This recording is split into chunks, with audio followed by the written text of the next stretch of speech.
If you make money from your creative work, from ads, from prints, from music, brand deals, from anything like that, and you don't have the legal infrastructure to back it up, you might be exposed. Not in a vague theoretical way, but possibly in a real measurable, the regulators are watching kind of way. On April 3rd, the FTC published a 5-year strategic plan that signals where enforcement is headed. China already banned uncredentialed creators from posting about professional topics. Courts just ruled that copyright protection only protects human-authored work, and the creator economy is projected to hit $45 billion in ad spend this year. That's not a hobby industry, and the law is no longer treating it like one. Today, I'm making the case that being just an artist or just a content creator is becoming a legal liability. And I'm going to show you what the professional infrastructure for a creator would actually look like in 2026. Quick note, everything I share on this channel is legal information and commentary, not legal advice. If you need guidance specific to your situation, please consult a licensed attorney in your jurisdiction. With that being said, let's get into it. I said this in a previous episode, and I'm going to say it again because it's the foundation of everything else. The moment you earn $1 from your creative work, you are now operating a business, not metaphorically, but legally. The IRS considers you a business. The FTC considers you an advertiser. The platforms you post on consider you a content publisher. You are probably the only person in the equation who still thinks that you're just an artist or just a content creator. And that worked for a while. The creator economy was new enough and small enough that regulators didn't really pay much attention. You could earn from your art or your content without an LLC, without understanding contracts, without a business bank account, and without thinking about the legal structure that every other industry now has and potentially takes for granted. The gap between what you were and what the law expected you to be was wide because nobody was checking up on it. But that gap is now closing fast, and the creators who aren't ready are the ones who are going to get caught in the storm. I've been covering this shift in the past few episodes, and I want to pull these threads together so that you can see the full picture. Thread 1. The FTC's strategic plan. On April 3rd, the FTC published its fiscal year 2026 through 2030 strategic plan. It identifies health fraud as a top enforcement priority. It commits to pursuing fake reviews, bot-driven engagement, and purchased followers. It aims to establish shared liability for platforms hosting deceptive branded content. And it specifically targets AI-generated endorsements and child-directed content. This isn't a new law, it's a signal of where enforcement resources are going for the next 5 years. And the direction is pretty clear. The FTC is beginning to treat creators as commercial actors, not hobbyists. Thread 2, China's credential requirements. I covered this in a previous episode. In October 2025, China's Cyberspace Administration began requiring anyone posting about law, medicine, finance, or education to prove their professional credentials before posting. Platforms are legally responsible for verification with fines up to roughly $14,000 as the maximum penalty. Now, the US hasn't gone this far, but the direction of travel is similar. Regulators around the world are looking at creator economies and deciding that accountability is overdue. Thread 3, the AI authorship ruling. In another episode, I broke down Thaler v. Perlmutter, in which the courts ruled that an author of a copyrighted work must be a human being. The plain text of the Copyright Act requires an originator with the capacity for intellectual, creative, or artistic labor.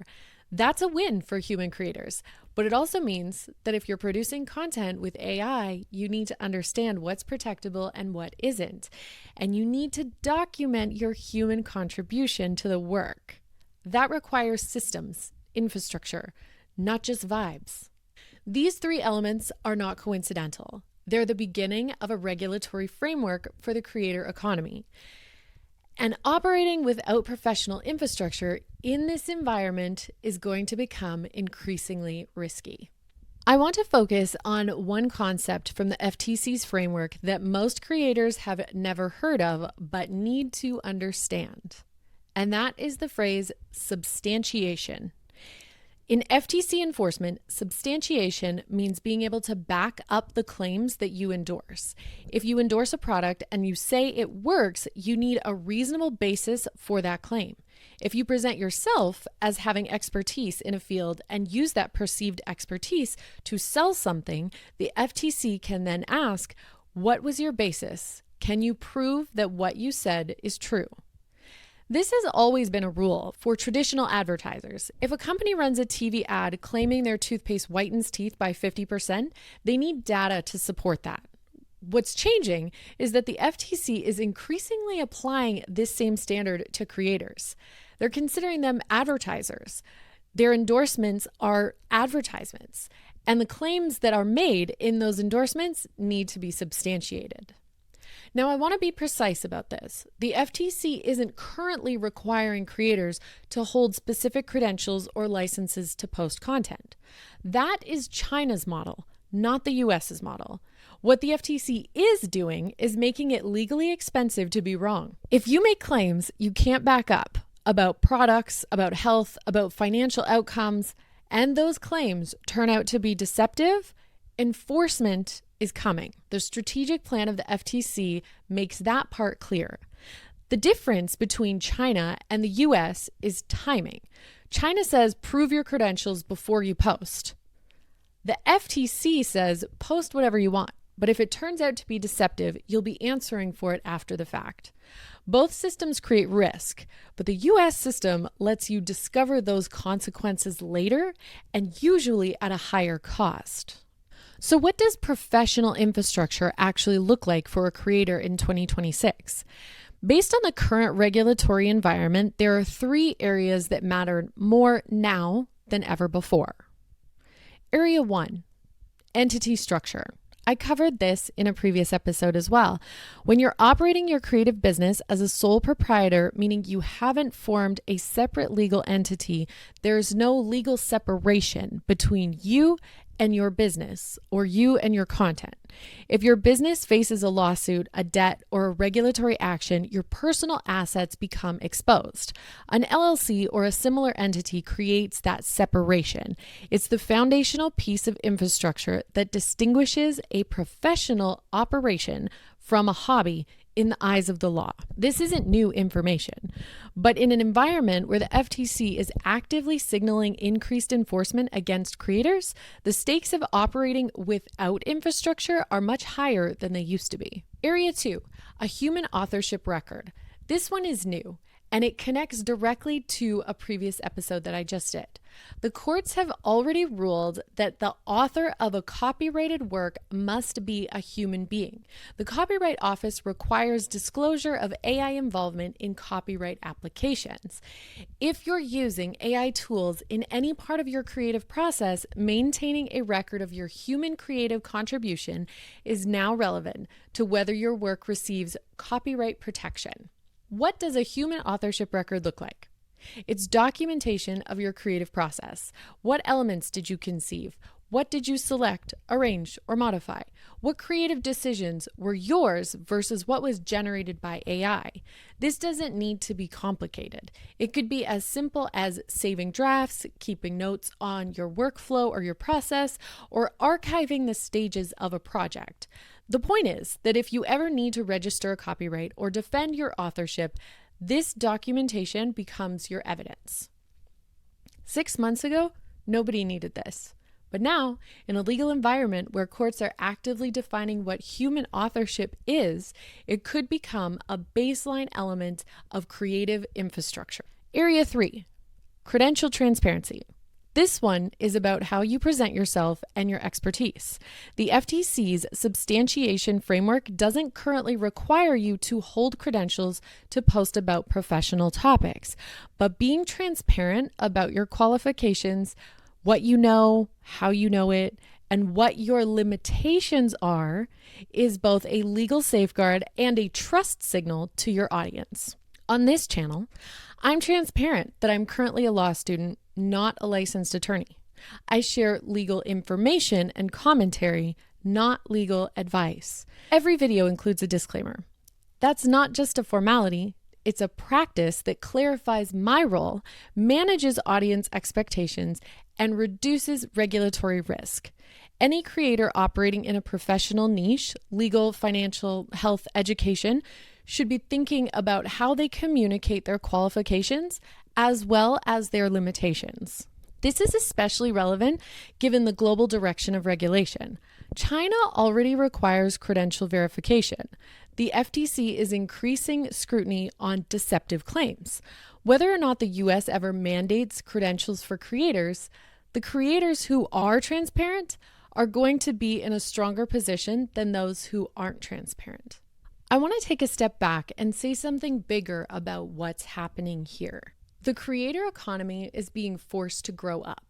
For years, creators operated in a gray area, making real money, reaching real audiences, influencing real decisions, but without the professional infrastructure or the regulatory scrutiny that every other industry faces.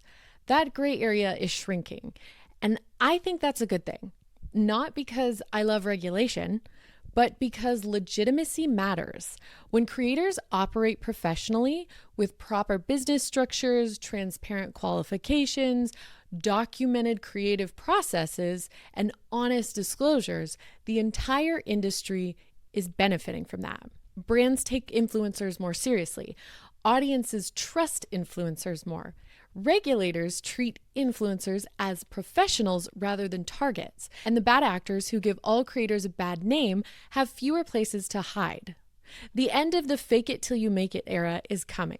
The law is demanding that creators become professionals, and the creators who embrace that, who build the infrastructure, who invest in their expertise, who operate with transparency, those are the ones who are going to build sustainable careers.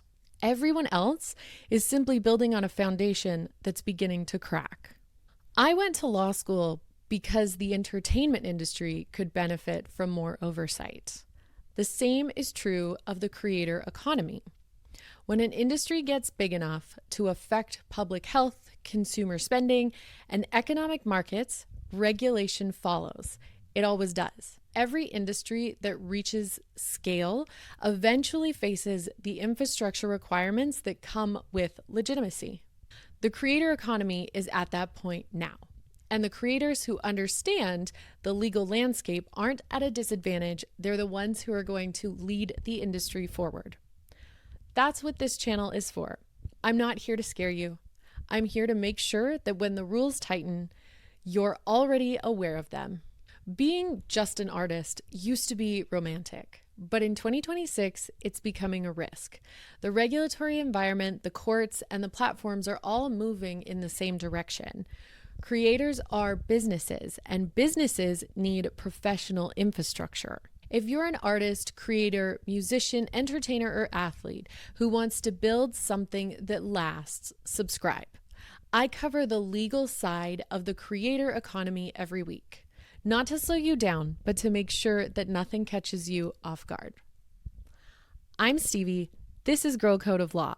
Your art is your business. It's time to treat it like one.